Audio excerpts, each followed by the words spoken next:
The doors are open. Amazing. Okay, and the participants are filling up nicely. So we'll just give it a few minutes before we start, give people a chance to log in. I'm just going to send... I've just had someone else ask me for a link. Perfect. Where's the link? I'll pop it to you by email. Oh, can you? And I'll just forward it on to him.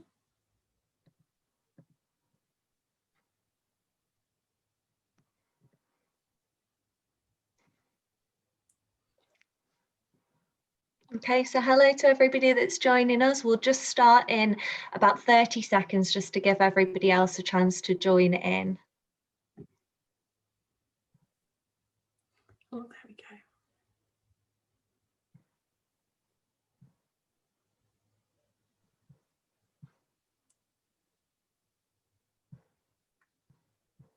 Okay, so hello everyone, and thank you so much for joining us today. My name is Heather Gray at Bruntwood Works, and for those of you who don't know us, we create spaces which are a blend of work and lifestyle. So we bring together every kind of office product you can possibly imagine, and then put some great retail, some great hospitality elements in there, and we try and create truly inspiring, incredible buildings that all have this essence of well-being at the heart of them.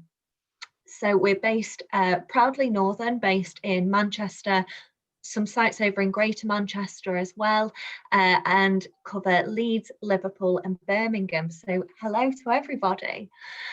Our Spark programme is just one of the ways that we're really trying to give back to and support the business community, especially through the tricky time that we all find ourselves in at the moment. So we are working with our Bruntwood Works customers, bringing together a range of webinars, workshops and expert advisory sessions to really help you guys grow and thrive. And we're covering literally everything. So we've got sales and marketing, leadership, productivity, whatever you might need. And you can check out what else we have coming up at bruntwood.co.uk/spark. I don't know if it's / or / this way if it's a mirror, but bruntwood.co.uk/spark. So today I'm joined by one of my favourite people in the creative and digital sector, and it's quite lovely that we're able to flip it round because last time she was interviewing me. So all back to you now, Claire. Right. But we've got Claire Heavyside from Serotonin. Now, her agency has delivered some amazing work already for some brands and sites that you might have heard of.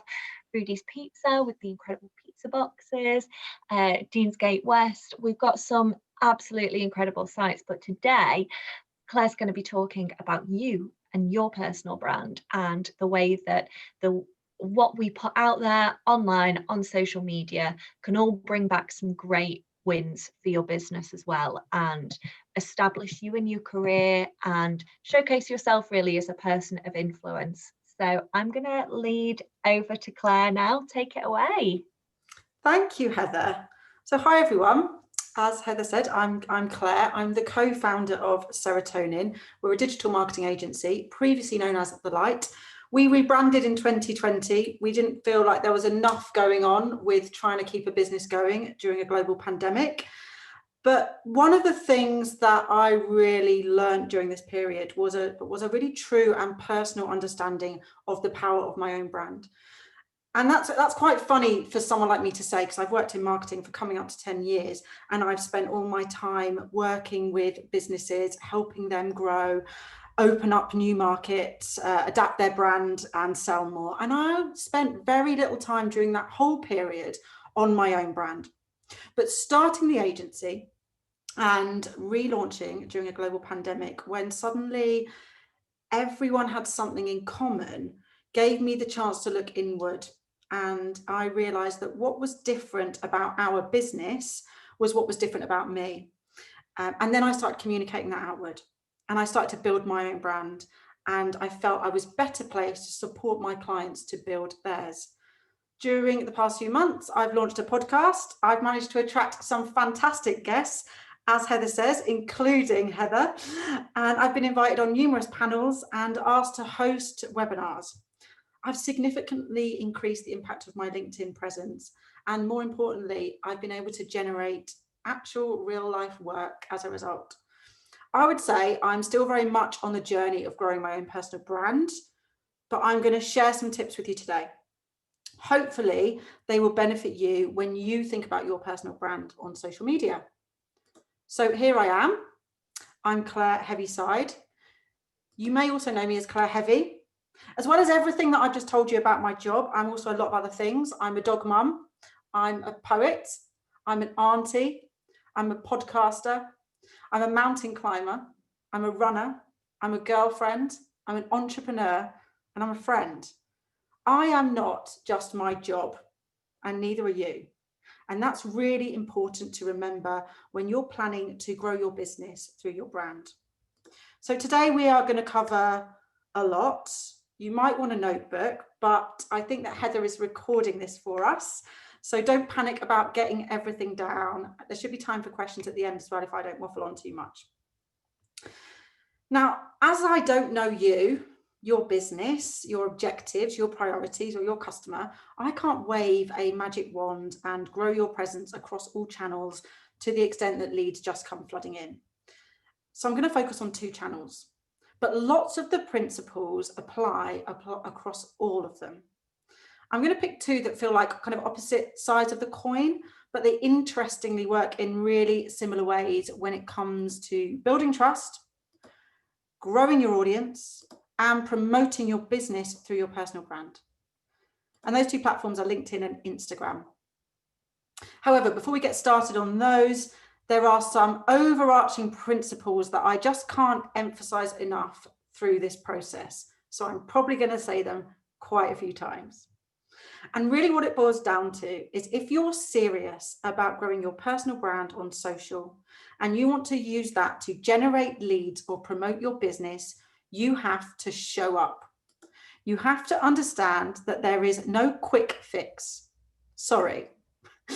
You need to commit and be patient. You need to be authentic and honest to yourself. You need to be prepared to experiment. And you need to listen to your audience.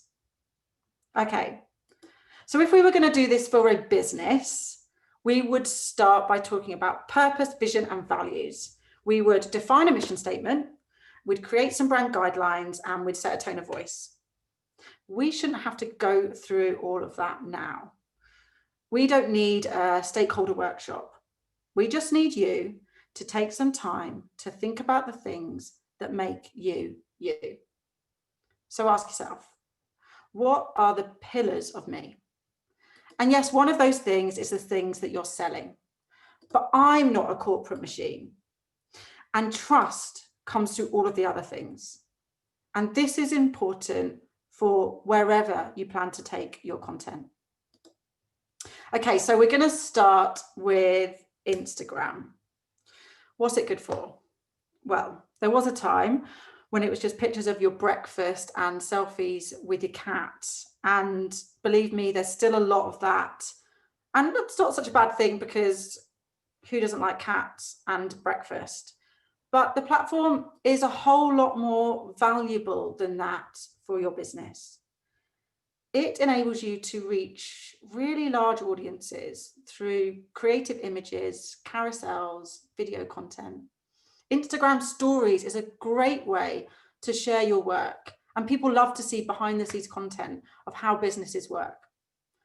If you've got a business profile, it allows you to see more information about your followers and the things that they like, and it enables you to demonstrate your insights and opinions in really engaging ways.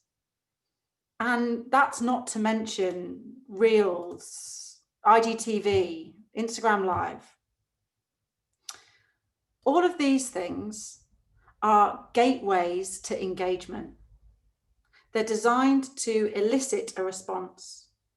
It's all about getting people you don't know talking about what you're doing. What you want them to do is DM. We've seen your content. Can you do this thing?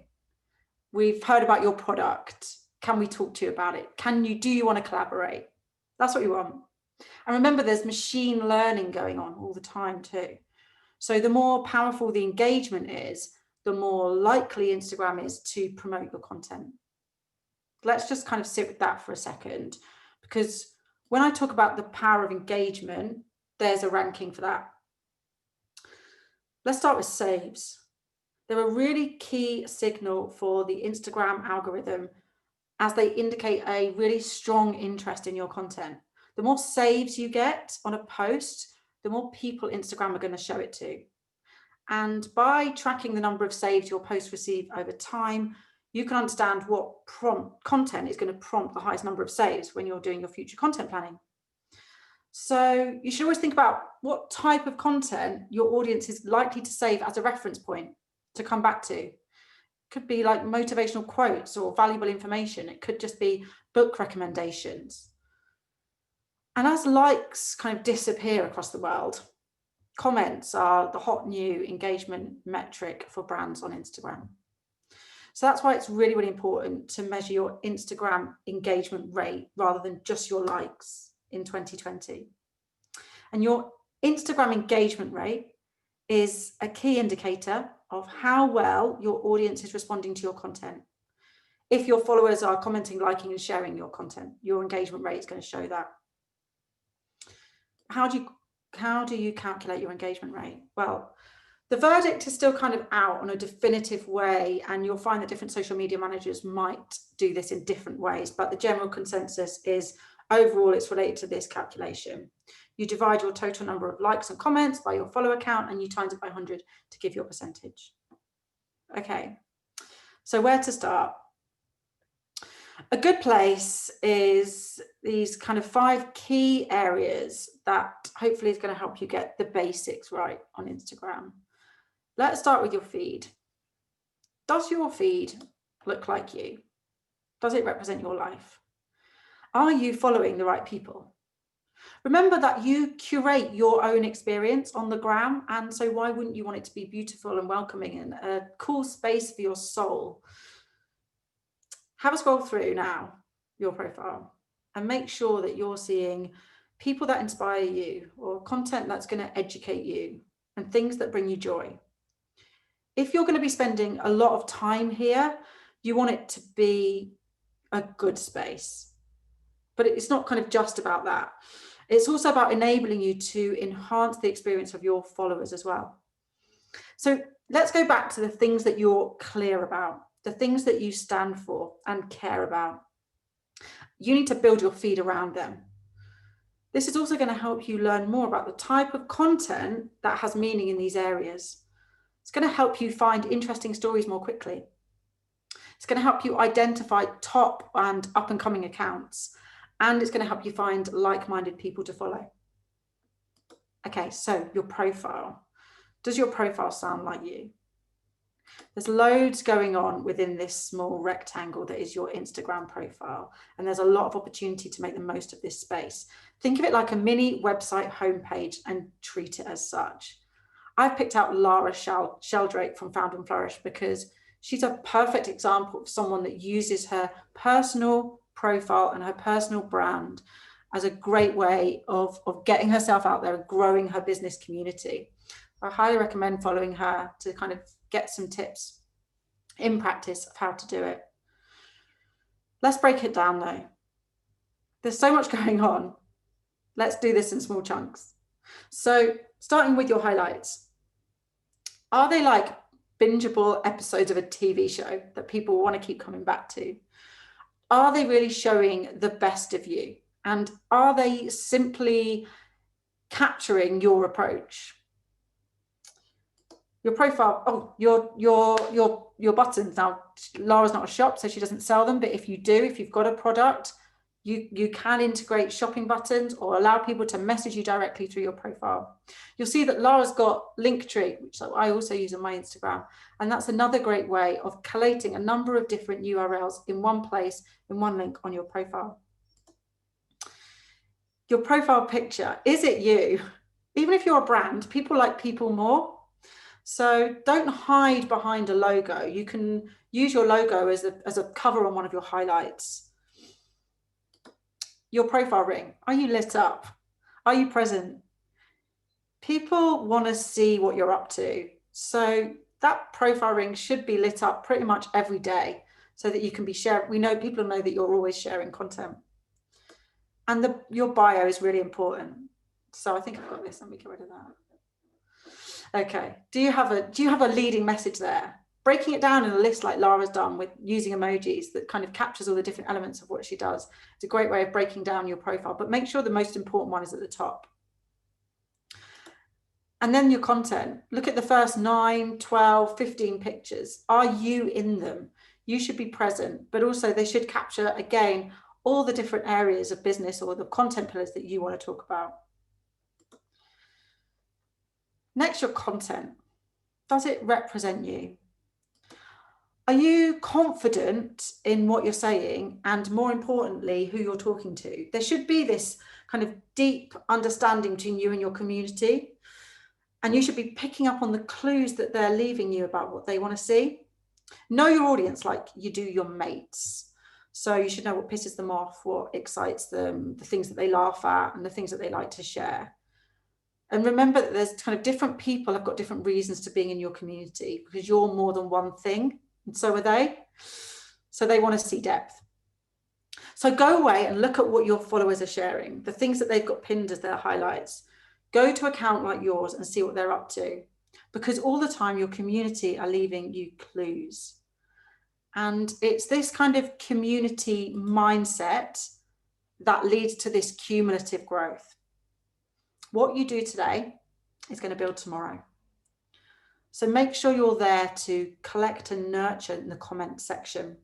Remember that your comments count as comments.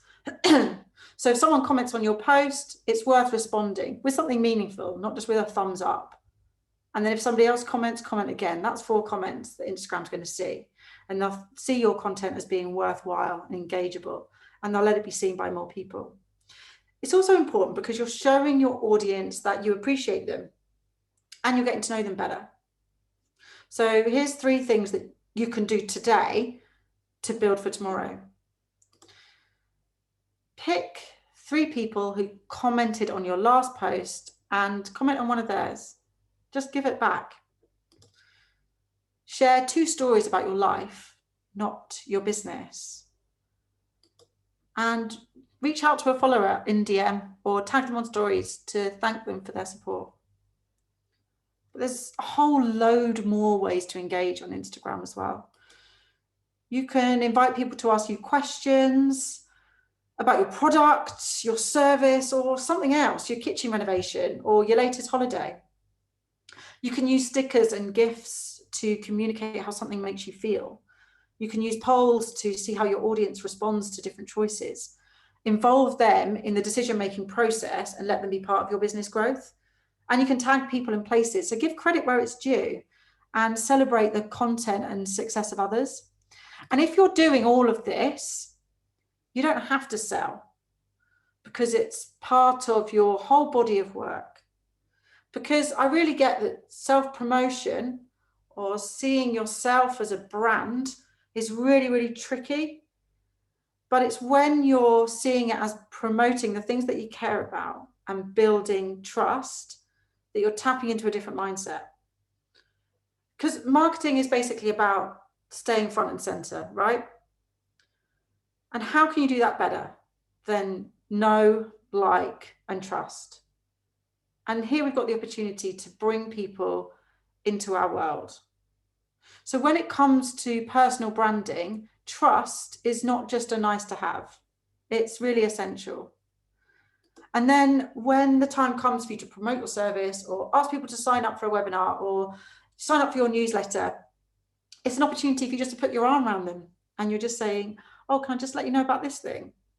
I think you'd really be interested in it. And they probably will be because they've been following your journey and they're part of it too. And that makes it far easier for you to grow your business or brand or service as a result. Okay, so how do you plan and structure all of this content? How do you sit down at the start of the week or the month and know where to start? Well, my team always laugh at me because I'm constantly talking about content buckets. I like things to be segmented. I like a bit of order to the creativity. So I think about content buckets like this: content that tells, content that sells, content that shows, and content that grows. And you need a mix of all four. So here's some examples of what I mean by that. Content that tells: explainer or an insight into what you do, demonstrating your expertise. Content that sells could be the specific things that you want people to sign up for or purchase from you, whether that's a consultation or download an ebook or sign up for this training. Content that shows is you being your authentic self, living your life with purpose and meaning, and inviting your audience to share in that journey with you. And content that grows is curating content from other sources. So being a hub of information where people go to you to be signposted elsewhere. And there's real value in having a mix of all of these four buckets when it comes to planning your content. And then once you're posting consistently, all of these are ways to keep you growing your brand. So be present at least once a day. Make sure that you're on the gram. Even if you're not posting, you're commenting, you're engaging. Using quality relevant hashtags. And by that, I don't mean spamming with 100 different hashtags. It's like countdown. You want one from the top, two from the middle, four from the bottom. One really, really popular hashtags, but make sure you're cascading down the less popular ones too. You've got more chance of being spotted, moved over to explore if you're using those. Be creative, goes without saying. It's a visual platform. So using eye-catching video, carousels. Carousels are huge at the moment. People are really spending time making really engaging carousels that are telling a story. Post at your best times, use your analytics, and curate that content. So share user-generated content. Okay, we're nearly ready to move on to LinkedIn, but just before we do, these are my big takeaways that I want you to remember from this few little slides I put together about Instagram. Look for clues. Your audience are giving you clues. Be prepared to try new things. Infographics, carousels, IGT Live. God's sake, make a reel if you have to, but try new things. There's so much potential creativity within this platform. It's huge. Work out your authentic goals. So decide upon the things that mean something to you and work out your goals against them. What do you want to be famous for? And then give yourself a new minimum. I'm going to do one new highlight a week for the next month. I'm going to reply to 3 comments a day for the next week. I'm going to go on stories once a day for the next month and see what happens. And set yourself those goals and see what happens, and look in your analytics and see what impact it has. Okay, moving on to a slightly different platform, but like I said at the beginning, it's got a lot of the same principles as LinkedIn when it comes to personal branding and planning content. First of all, though, LinkedIn, what is it good for? Well, not only is it the world's biggest business database, just sat there waiting for you to tap into it, but it's a space where you can gain exposure like you never could before. It has vast networking capabilities. It's a place where you can really demonstrate your knowledge, credibility, and expertise. And it's all in one place. All your contacts in one easily accessible location.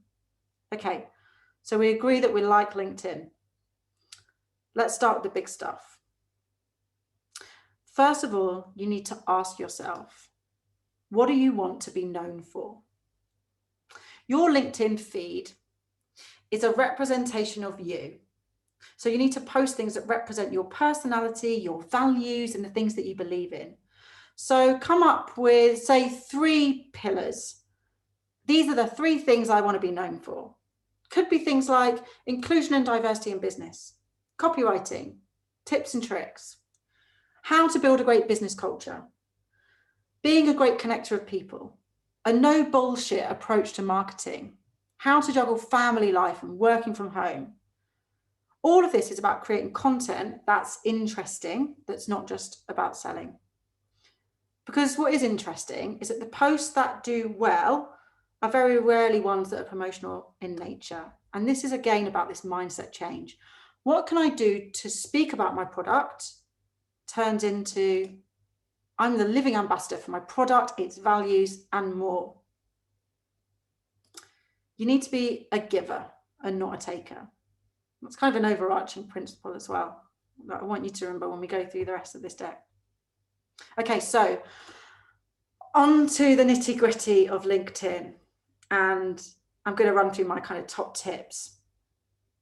Now, first of all, we've all seen those moany posts on LinkedIn about people being sold to immediately after connecting. And that's because people like buying stuff, not being sold to.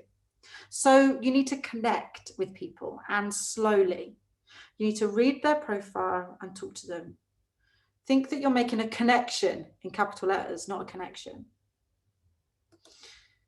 You need to keep track of your performance. This is the only way if you can tell if your content is interesting to the right people, or you're not just going off on a complete tangent and wasting your time. And one good way of doing this is through profile views. So people say that your content tells, but your profile sells. And probably one of the only good reasons for having premium is so you can see who is going to look at your profile after you post. And it's just a good measure to help you ensure that you're staying within your sweet spot audience that you want to be talking to. Another top tip is to put your profile in follow mode. Follow first. So when you go to someone's profile, you normally have the option with a call to action to connect. And then that person receives an invite and they can decide to either connect with you or not. Now, you can change that to a follow button. You just need to go into your LinkedIn profile, go to settings, then go to the privacy tab. And then you've got a button there which says who can follow you. And in there, you can change your call to action from connect to follow. And the benefit of this is that it's a really easy way to grow your followers and get your content seen by more people, so that when they do come and connect with you, it's a more meaningful connection. And they're probably more likely to want to buy from you because they already know about your journey because they've been following your content. That's just a quick and easy one. Next up is sorting out your about section. So I'm a big believer in writing in the first person, but also make sure that you're adding value straight away, that you're telling a story, that you're not just talking about your job, that you're putting some personality in there as well. So make it interesting, make it things that some people are going to want to read, and then make them curious. God, I really want to ask that person about that. And further down your profile, make sure you're using your features section. You know, like with your Instagram profile page, this is your mini website. LinkedIn have just given you a website of your own, so make sure you're using it. And then last top tip is don't be shy. Okay, so you did the work, so get the reward. Ask for recommendations. You can get hold of your recommendations link by putting your LinkedIn profile just before this dash detail, a recommendation, and write. And then you've got a link that you can send out to people and ask them. But don't be shy. Remember, you can always offer to give it back in return as well. Okay, so from top tips to the hard stuff, because it can be really difficult to think about what am I actually going to talk about. And so I want to give you some prompts for thinking about that. A good place to start is, what are you talking to your clients about at the moment? What are you talking to your team about? What are you talking to your friends about? And also, what are other people talking about? Jot some bullet points down about each of those. What's been happening in the past week? What conversation have you been having? And then critically, what is my unique and personal take on this? Because that's how you add value on LinkedIn. Too many times we see the same people just regurgitating and sharing the same content. But you need to have a unique and personal take. And that's when people are really going to engage with you and want to get into a conversation with you. And that's when you'll become known for something. So once you've decided what to write about, you can increase the readability of your content with some simple rules. And I've taken this from Katie Leeson from Social Chain, who is a great person to follow on LinkedIn, who shares some really great value content too. So she starts with a short headline, but it's not clickbaity. It's not too, it's just a summary of what we're going to get. Okay, she uses a lot of white space, but she's not doing this with every word. because if you've spent any time on LinkedIn, you'll know that that's just really annoying. Too many people do this. But white space is great because we don't want to have everything bunched up into one big paragraph. It's not inviting for the reader. It's another reason why emojis are great as well to use. And here Katie has used bullet points, but emojis are really good to break up a list. Put the link in the comments, not the post. So LinkedIn wants people to stay within its own habitat. It doesn't want you sending everybody off somewhere more exciting. So that's why it likes you to put the link in the comments, not the post. Ending with a question, even if it's just thoughts or what do you think? Hashtags aren't great on LinkedIn. You should really only be thinking about using up to 3 hashtags per post. And there's a lot of kind of spammy tagging loads and loads of people in your post as well. It's just not necessary. Only if you have to. For example, as Katie has here, where she's been giving credit to somebody else. Otherwise, you're just going to look like spam. Because remember, you're a giver, not a taker. Which is why, as well, you need to be native on the platform and be ready to respond. So commenting on popular posts is a good way to get you seen rather than posting yourself, as long as that is valuable. So for every post that you give out, you should set yourself a minimum of, I'm going to post 5 comments on 5 different popular posts. And it's not just going to be, hey, good point. Well, thanks for sharing. It's going to be something that sits within my area of expertise where I can really add value. I can start a conversation. It's a great little minimum target to set yourself for LinkedIn to see your personal brand growing. And this is because the real value on LinkedIn is not the number of people in your network, but the influence that you possess within your network. Okay, so I'm just going to go into some LinkedIn best practice regarding the different formats that you can use on LinkedIn. So let's start with posts and articles. So for posts, you have to be relevant and address problems. So a great way to start is a LinkedIn post is something like, it drives me mad when, or don't you find it crazy when, and address things that people are talking about now. Use short paragraphs. We've seen with Katie how she used that white space, and it's really easy on the eye and nice to read. Keep showing up. Don't just post and then disappear for 3 days and not respond to people.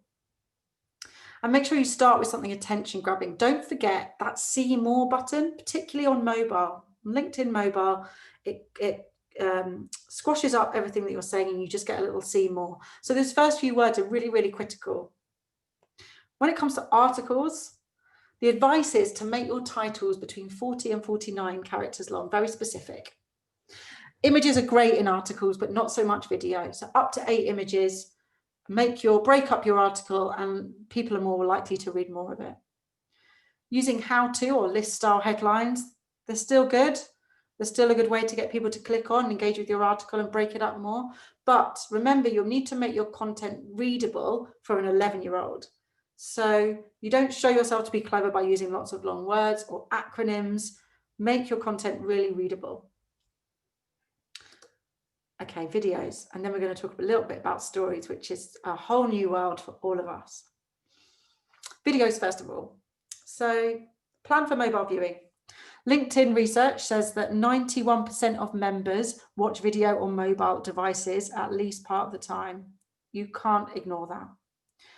And in fact, 57% of all engagement on LinkedIn happens on mobile. It's another reason why you should be adding subtitles if you can. 1/3 of people who are watching your videos on LinkedIn are watching with the sound off. And half of those are watching on desktop are watching with the sound off. So subtitles aren't just a nice to have, they are a valuable addition. It also means that you're being far more inclusive as well. Now you could do a video for up to 10 minutes on LinkedIn, but optimum length is far shorter than that.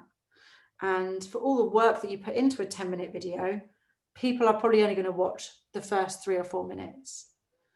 So don't ask too much of people's time and crucially make the first 6 seconds count. You've probably only got those 6 seconds of people decide whether it's worth watching or not. So make sure you've got a hook. Don't waste too much time with beautiful logos and everything else at the front. Make sure that you're telling the story right at the beginning. Use subtitles from the start as well. It can signpost people about what this video is going to be about, whether it's going to be worth their time, relevant to them. Okay, stories.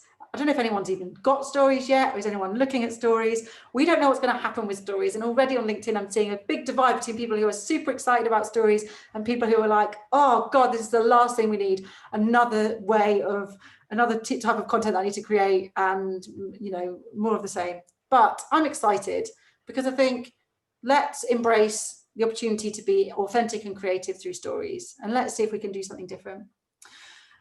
You know, making it real and authentic is important. LinkedIn have even said this is an authentic and creative way to engage with your community. So that's what it's there for. But remember, this is still a professional platform. So it doesn't necessarily mean just repurposing everything you would do on Instagram over on LinkedIn.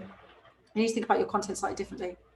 At the moment, you can tag people in it, but you can't tag in businesses. This is something that they're developing. So that's another great way eventually to be able to engage more people with your stories. But one of the things that I'm quite excited about with stories is that you can follow up with messages. So like with Instagram, you can swipe up and you can see everyone that's viewed your stories. But with Instagram, they appear with a little message icon next to their name. So you can literally click them and go, you viewed my story. What did you think? Now, that could be a little bit creepy and get a little bit annoying. So it's something I wouldn't recommend overusing. But I think from a tactical perspective, it's an interesting addition that we can use for Instagram stories. And this one, you know, you've only got 10 seconds. You can upload up to like 100 stories a day. I don't advise that you do that. People are going to unfollow you. Each story is worth 10 seconds. So it's even more important to make those first three, that very first frame count. Okay. While we're talking about those, a quick word about analytics. So when we're talking about posts, they're available for 60 days from creation. And we talk about views. That's when someone has seen your post in their LinkedIn feed. With articles, someone needs to have clicked on and opened your article. We don't know if they've read the whole thing. And video views are if people have viewed your video post for at least 3 seconds, or they've clicked on the video. So they may have viewed it in the feed, or they've clicked on the video. A quick word about pods. So some people use pods as a way of growing their personal brand on LinkedIn. If you don't know what a pod is an engagement agreement between a group of people who promise to engage with each other's content regardless of its relevance. And for that reason, pods are not a good thing. The engagement is inauthentic and it kind of devalues your position as a thought leader. So we say no to pods and we say yes to authentic content creation and the long game. It takes a long time to become an overnight success. So here's some things to keep an eye on as you're growing your personal brand on LinkedIn. Your dashboard is a link to insights about how your content is performing and how your influence is growing on LinkedIn. And I would recommend keeping a measure of these numbers, not least because it builds your confidence in your strategy and it's going to make you feel better about all the work that you're doing as you see those numbers rise. You can also find out who's searching for you, where they work, what type of people they are. Are you speaking to the right people? And if you have a LinkedIn premium account, you can dig even deeper into those analytics and you can see if those searchers, employers match the kind of businesses you want to work with, if their role is relevant to the type of people that you want to pitch to. Do their job functions match the people you usually communicate with who would be interested in your content? And if you see an existing customer in the list, it can be really a good excuse to kind of say, hi, I saw you saw this. Again, it's all about not being creepy, but using the analytics in a useful way to generate leads. So analysing all of this search data is a good way to reveal potential business development opportunities. One good thing to do is, before you start, make a list of the types of businesses and the types of roles that you want to connect with, and then start measuring how that may change as you adapt your content over the coming weeks. So it's time to turn your influence into leads. And like I said, don't be weird. There's nothing worse than weirdos in LinkedIn messages. We've all had them, but you can send people a message that's worded diplomatically and sensitively.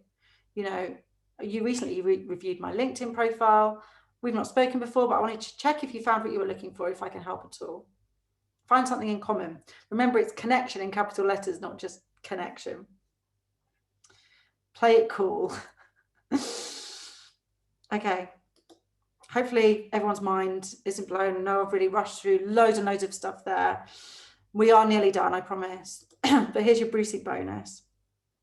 We said we'd look at just 2 platforms, but we are going to take a quick look at Twitter because it is important too, particularly from a business perspective, and we've got some time left. So here are my top tips. Have a distinctive brand voice. It's been a thread throughout this whole presentation, and it's just as important on Twitter. So you can focus on your kind of content pillars, or you can go super niche and have one main focus. If you do this, you will build a solid Twitter following that loves your content. Remember though, if you're constantly tweeting negative things, you're a naysayer. That's how you're going to be seen. So on Twitter, helpful and insightful content is the way to grow your reputation. You know, all the big Twitter brands and Twitter voices, they tweet a steady stream of valuable content. And that's what you need to learn from. You need to find your rhythm. So that's not necessarily about kind of tweeting every single day, but at the same time, you can't tweet enough. People always ask me, how often should I be on the platform? I'm like, well, there really isn't a top end to this. The more you're on the platform, the more you're learning about the platform, your followers, and the more that you're giving to the space. So if you're seeing positive engagement from the level that you're tweeting at, you should keep going. That's my advice. You've got to find your own rhythm. Okay, next up is be original. So a lot of people on Twitter, and I have been a victim of this in the past, it's really too easy just to press that retweet button. You see something, you're scrolling through, you see something cool and you just want to retweet it. But you can't just rely on curated content if you're really serious about growing your personal brand. So you need to post some original content too. So the whole fuel of social media is content. So you should be part of that, fueling that fire and putting your voice out there, being helpful and unique. As well as that though, it's about giving your take on other people's content. So if you're going to retweet, give an opinion, add something to the conversation too. Tweeting images is a kind of a simple way really to get more engagement. So posts with images on social media are 40 times more likely to get shared. So tweet an image if you can. And finally, organize your feed. Twitter enables you to put people into lists. And if you go through the people that you're following, you can put them into a list and easily monitor the type of content they're producing.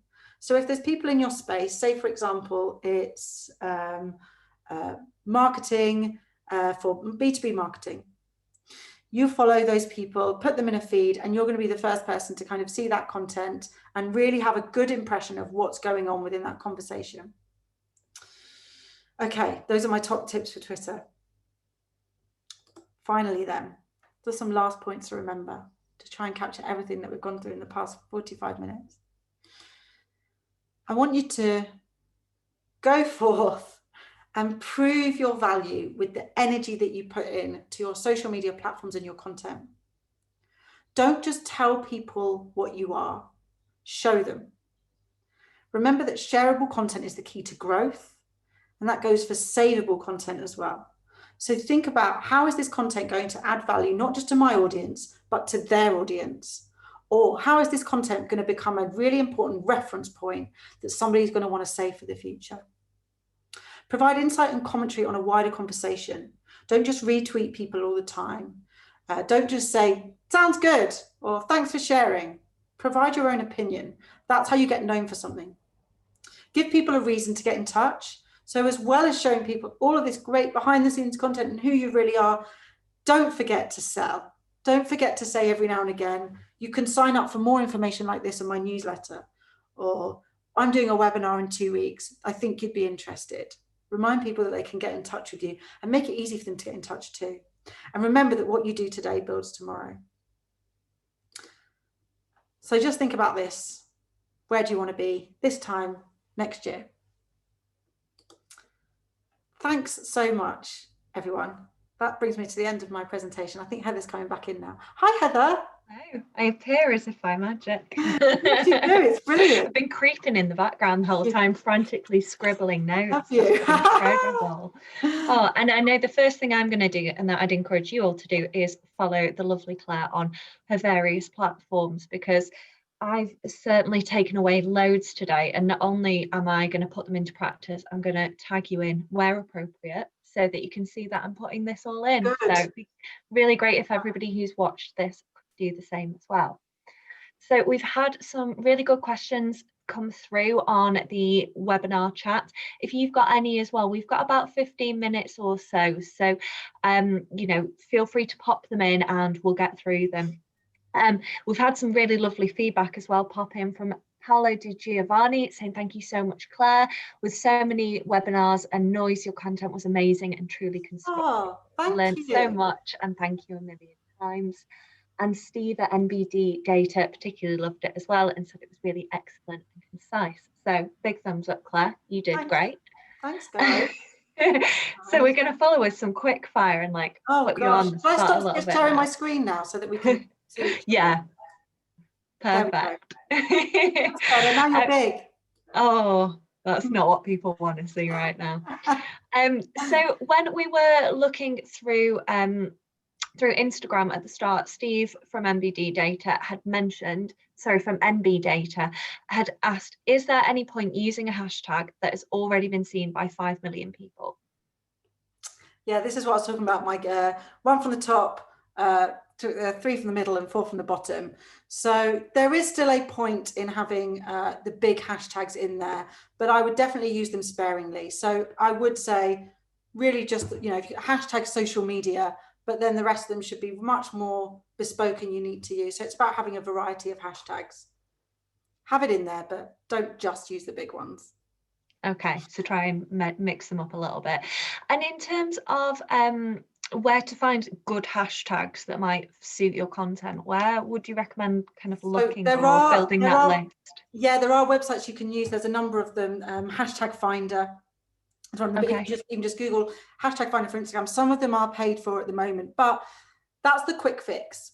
The best way to find the right hashtags is to immerse yourself in the community. So to follow and follow again, and to see what hashtags other people are using. So follow people who are sharing content that's like yours, follow that hashtag and get yourself down the little rabbit hole so you can see which hashtags are most relevant to you. So yeah, there's a quick fix of doing it, but the best way to do it, I'm afraid, is always by immersing yourself within it and finding those hashtags yourself through the platform. That makes sense, because I guess if you are finding content that you like and that you love and you want to put yourself in that bracket as well, it's using what they're doing which helps you find them. I mean, aside from that kind of constant immersion in there, is there anything that we can be doing by way of automating or scheduling content so that you've at least got like a baseline of content going out throughout the week or throughout the month? So you can schedule content. Again, often these are paid for third-party platforms that you need to use to do that, like Hootsuite, for example. Again, I'm going to have to keep saying sorry, because I'm an advocate of doing things the right way, but the hard way. Okay. And the problem with scheduling content is that you're not then present in the platform to be able to respond. And what you'll find is that when you post, particularly on Instagram, it's that initial engagement on the post that's really going to give it the boost. That's when Instagram's going, hold on, did you just do something interesting? So if you're not there, if you've gone off to do something else, or you've gone away to take a meeting and you can't respond to people straight away, you're not really giving your content the credit that it deserves. So again, sorry. This is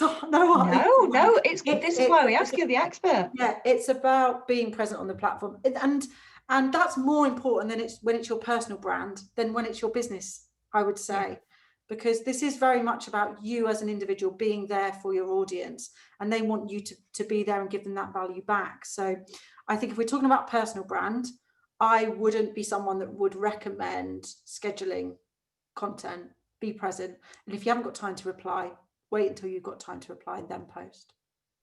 I once heard a rumour, and I don't know if this is true, so I'm asking you, that after you've posted something, the more that you engage immediately after, the more it will be shared and pushed out by Instagram. Is that true? Yeah, that, I mean, Instagram's changing the way that it measures and its algorithm all the time, but certainly in the past, yes, it's those first kind of 10 minutes of engagement gives you an idea of how popular that post is going to be. So if you get loads of engagement in the beginning, that's when you can start to think, oh, this is going to be a good post for me. This is clearly something interesting. But that's not to say that if a post doesn't get engagement in the first 10 minutes, it's rubbish and useless, and you should never put that type of content out again.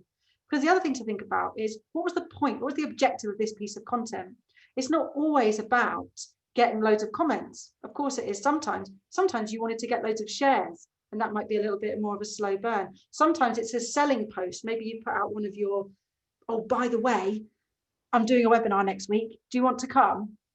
You're unlikely to get loads and loads of likes on that post, but it's still really valuable for you to have it out there. So again, even though these metrics are always really important, there's always this kind of fluid way that you need to be managing your content and thinking, what was my objective in the first place of posting this? Okay, so I need to have a blend of those kind of 4: content that sells, content that grows, content that shows, content that tells. So I don't think it's rubbish just because it doesn't get loads of likes in the first 10 minutes. Okay, no, that's reassuring. And in terms of, as well, just on that point, best times, I know it'll be different for every profile and based on their followers, but are there a kind of a bit of a benchmark rough guide as to when is the best time to post something? Yeah, you're right, Heather. It is. I mean, it is really down to kind of understanding your audience, and depending on what type of account you've got and what type of messages you're putting out. I think at the moment, in particular, over the past few months, any kind of benchmarking around timings has been blown out the window, because we used to be able to say, right, it's Tuesday, Wednesday, Thursday. It's when people are on the tube, when people are on the train, when people are at lunch. It's Sunday nights. We had this very kind of almost ability to kind of compartmentalize across all the platforms, because we knew people's routines. Now, since lockdown came along, and the world, what is going on in the world, but everything's going crazy. I don't know, that's another conversation. But things changed a lot, and I think a lot of brands and people suddenly found that what used to work for them in the past didn't work anymore. I think that there is still some key things that we can kind of carry through, though, just because we understand human behavior. So we know that people are generally sat around on Sunday nights scrolling through their Instagram, looking for a bit of inspiration that will fight against Monday dread. We know that people tend to look at their phones first thing in the morning. We know that people tend to scroll through late in the evening around 9 o'clock, when they're starting to wind down. So if your content is the type of content that would resonate with people at those times, that's a good place to start. And then after that, you can use your analytics to make a judgment call on how things work for you. So I guess naturally it's kind of in your head, maybe planning out what you're going to be posting, and then at the moment just posting it when you're on, because likely the case is that other people are going to be on there. Yeah. If your audience is audience made up of people that are similar to you, and you're wanting to connect with people that are similar to you, that's the great thing about social media, because you are building a like-minded community when it comes to your personal brand. It's not your business, it's your personal brand. It should be around people that kind of are similar to you. So say, for example, you are someone who is starting a business that is for infants, or for a certain age, or young, or parents that have got kids of a certain age. You probably have a good understanding of those people's rhythm of their life, and that probably mirrors your own. So that's a good thing about personal brand, because your community is resonating with you. And like I said, in one of the most important things that as out of this presentation was about listening for clues. Listen for clues. It's really important. They're dropping you these clues all the time about how they want, what type of content they want, how and when they want to receive that content. So listen up. Amazing. Okay, so I've just got a question going on to LinkedIn. Lucy has asked, what's your advice when you get hundreds and hundreds of LinkedIn direct messages from people selling or trying to arrange calls to sell and things? Is it best to respond to all, or ones that are if interest, like, say connected? Lucy, do you keep them going, or I really feel your pain, Lucy. I get the I mean, I'm just going to give you my absolutely honest answer and how I behave. I'm not saying it's the right answer. I tell them all to sort of, no, I don't. You've only got so much headspace, okay, Lucy? You've only got so much that you can give to the world. And where your time is best spent on the platform is probably spent creating content, engaging with your community, replying to people that are really relevant to you, or sending messages that are relevant to you. Once you've done those things, if you have time to reply to all of these sales messages and say no thanks, then by all means, that's the polite thing to do. But I wouldn't recommend spending the hour a day that you could possibly spend on LinkedIn replying to all of these messages, because it's not a valuable spending your time. You have to take care of your own headspace, okay, when you're building your personal brand and managing your time on these platforms. So yes, the polite thing is to reply to people and say, sorry, that's not for me right now. But if you did just that, like shove it on the priority list. Yes, if you did that and only that, you'd never create any content. So if you're anything like my inbox, it's ridiculous. So sorry if any of you people have been sending me sales messages and I haven't replied, just because I'm protecting my own headspace. So sorry. We all have to at the moment. That's completely fair enough. And I think the people that do that very much go in a spray and pray approach. And I think that there's that assumption that people are only going to respond if they are interested in anyway. So it's kind of, it's not a massively personal approach. Yes, I think you can really tell the difference between, like you've said, so spray and play, did you say? Spray and pray, like spray at the wall and pray something sticks. Spray and play, spray and pray, spray and pray. Spray and pray. I think you can really tell when someone's just done that, and when someone's taken the time to investigate your profile, send you a personal message, reach out for you because they've identified you as someone that can really help, or they can really help you. Now, those people I do reply to because I can tell the difference. And I think, again, like you say, priority list. So if I'm going to reply to anyone, it's going to be the people. And that's why when I'm saying about the messages you can send out, make sure you're up there in someone's priority list, because there's a reason for you to get in touch, and that you've made a connection. You're not just spray and pray. Oh, I wouldn't recommend saying that 10 times fast. I know I'm not saying it ever again. Okay, and then final question is just about repurposing content. So you've put something together, maybe an article or something like that that's taking you a lot of time, or even you've taken a picture that you really like. What would you recommend around sharing it on the different platforms? Should you put it on everything? Yes, I love this question. Why wouldn't you? Make it sweat. Okay, so if it's the type of content that's really true to your brand and relevant to these content pillars that we've been talking about this afternoon, then why wouldn't you? But that doesn't mean to say it's the same piece of content across every platform. So I might write an article on LinkedIn and I'll turn it into a carousel for Instagram, or I might use a conversation from that came out of that article in the comments, and I might turn that into an Instagram live.